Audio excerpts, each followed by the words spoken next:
Hello प्यारे विद्यार्थियों, कैसे हैं आप सभी। प्यारे विद्यार्थियों, आपका 27 मार्च को बिजनेस स्टडीज का व्यवसाय प्रबंधन का पेपर है और व्यवसाय प्रबंधन के हमारे विशेषज्ञ राकेश सर हमारे साथ में हैं। राकेश सर, आपका स्वागत है। बहुत बहुत धन्यवाद सर। अक्सर आप कहते भी हो कि सर राकेश सर के साथ में वीडियो भी बनाओ, तो मैंने सोचा क्यों ना हम शुरुआत कहाँ से करें, हमारे एजुकेशन से स्टार्ट करें। तो सर 27 मार्च को बच्चों को पेपर को लेकर के कैसे प्लान करना चाहिए, क्या करना चाहिए, बताइए।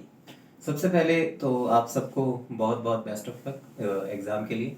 तो विद्यार्थियों में ध्यान रखना है कि थ्योरी सब्जेक्ट है सर, तो थ्योरी में सबसे बड़ी समस्या आती है कि उनके पास समय नहीं बच पाता। अच्छा। तो सबसे पहले उनको टाइम को मैनेज करना है। जैसे इस बार अगर हम बात करें तो एमसीक्यू क्वेश्चंस है, कुछ फिलअप्स है, ठीक है, तो उसमें थोड़ा टाइम हमें कम देना पड़ेगा। जैसे अगर उसको पहले ही देख ले, क्योंकि एमसीक्यू क्वेश्चन में ज्यादा हमें समय नहीं लगता है। ठीक है सर। समय लगेगा कहाँ पर, जहाँ पर बड़े क्वेश्चन है, जहाँ करने में हमें समय लगेगा। दूसरी बात, उनको ये टारगेट बनाना है कि बड़े क्वेश्चन किस चैप्टर में से आ रहे हैं। तो ये अपने पास ब्लूप्रिंट है, तो ब्लूप्रिंट के अकॉर्डिंग हम देख सकते हैं कि बड़े क्वेश्चंस इन चैप्टर में से आ रहे हैं, तो उसको हमें अच्छे से करना है। इससे क्या होगा कि भाई हमें ये पता रहेगा कि भाई ये बड़े क्वेश्चन, तो उसमें हम दूसरे चैप्टर में थोड़ा कम टाइम दे सकते हैं। इससे क्या होगा कि भाई बड़े वाले चैप्टर, जैसे 4 नंबर के क्वेश्चन कौन से चैप्टर में आ रहे हैं, वो आपके पास ब्लूप्रिंट है, उसके हिसाब से देख लीजिए और उसको कवर कर लीजिए, भाई ये 3 चैप्टर में से बड़े क्वेश्चन आ रहे हैं। इससे ये होगा कि आपको फायदा मिलेगा कि दूसरे जो चैप्टर रहेंगे ना, उसमें आपको अच्छा टाइम मिल जाएगा कि इसको थोड़ा अपन अच्छे से कवर कर सकते हैं। यानी कुल मिलाकर के एमसीक्यू जो छोटे छोटे क्वेश्चन आते हैं उनको जल्दी जल्दी करना, और उसको करना भी ऐसे कि भाई आप आपने अ लिख दिया, ब लिख दिया, उसके आगे उसका आंसर भी लिख दे। हाँ। ठीक है, तो ये थोड़ा सही लगेगा। एग्जामिनर कॉपी चेक करते हैं, उसमें ज्यादा समय लगता नहीं है।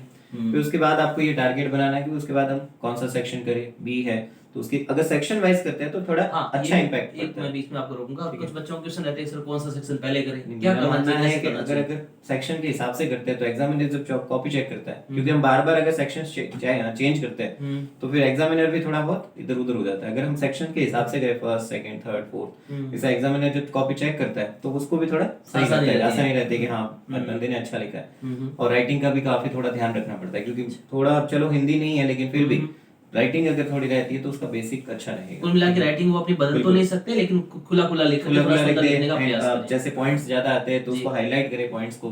आपको पता है कि भाई ये सारे ये क्वेश्चन भी रहता है सर बच्चों का कि हाईलाइट करने के लिए हम दूसरा पेन यूज करें या फिर उसी पेन से करें। ब्लैक में ये हाईलाइट कर सकते हैं, हाईलाइट कर सकते हैं। ठीक है, तो हाईलाइट करेंगे तो अच्छा लगेगा कि एग्जामिनर पॉइंट देख के। और पॉइंट के अंदर हमें ये ध्यान रखना है कि जैसे और भी होता है, जैसे अगर 4 नंबर का क्वेश्चन कर रहे हैं तो पहले सारे पॉइंट्स लिख दे अपन। जैसे हेडिंग लगाना नहीं भूले किसी भी क्वेश्चन में।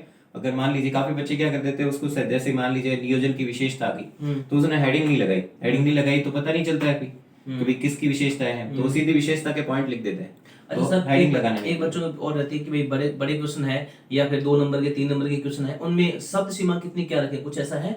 शब्द सीमा देखो, जैसे बड़े क्वेश्चन है तो 4 नंबर के क्वेश्चन में 250 से समथिंग रहती है, तो कम से कम 2 से 2.5 पेज रहता है। 2 से 2.5 पेज 4 नंबर क्वेश्चन तो ज्यादा पूछते नहीं है, वो तो 3 क्वेश्चन आते हैं, उसमें भी आपको अथवा में मिल जाता है। अच्छा, अकाउंट्स में भी 3 ही पूछते हैं, तो बी में भी 3 ही पूछते हैं, 3 अथवा मिलते हैं, तो कुल मिला के 2-2.5 पेज भरे। बिल्कुल है ना, कम से कम 2, ज्यादा से ज्यादा 2.5 पेज भर दे। ठीक है, तो ये रहेगी स्ट्रेटेजी। भाई स्ट्रेटेजी आपको अपने हिसाब से, आपको टाइम मैनेजमेंट आना चाहिए, क्योंकि अपना सब्जेक्ट की मैनेजमेंट है तो टाइम को मैनेज करें। और पीछे कम से कम आपको 10 मिनट बचाने, चाहे कोई भी सब्जेक्ट है, जैसे बीएम का है, चाहे उसके बाद जो एग्जाम होने वाला है, 10 मिनट पढ़ने के लिए भाई आपने क्या ड्रॉप किया है, क्या छूट गया आपसे, गलत तो नहीं हो गया, तो उसको वापस हम सही कर सकते हैं। अब बस को बहुत मतलब हल्के में नहीं लेना है, क्योंकि अब सर क्या करते हैं, टिक कर देते हैं फटाफट, तो वो बहुत महत्वपूर्ण है, क्योंकि वहां से 1 नंबर अगर कम हो गया गलती से भी तो 1 नंबर चला जाएगा। हाँ, क्वेश्चन को पूरा जरूर पढ़े। कई बार जैसे सर क्वेश्चन ऐसा होता है, जैसे पहले आंसर उसका सही होता है ए और ब भी सही होता है, फिर लास्ट में देता है ए और ब दोनों, हम वहां तक पहुंचते नहीं, क्वेश्चन हमारा गलत हो जाता है। अकाउंट्स के पेपर में भी एक ऐसा क्वेश्चन आया था। बिल्कुल, तो इसलिए मैं कह रहा हूँ तो बहुत सोच समझ कर एमसीक्यू क्वेश्चंस को बहुत सोच समझ कर हमें करना है। इससे हमें 12 नंबर फ्री के, एक तरह से कहे तो फ्री तो क्या है, लेकिन अच्छे नंबर मिल जाता है, अपन को ज्यादा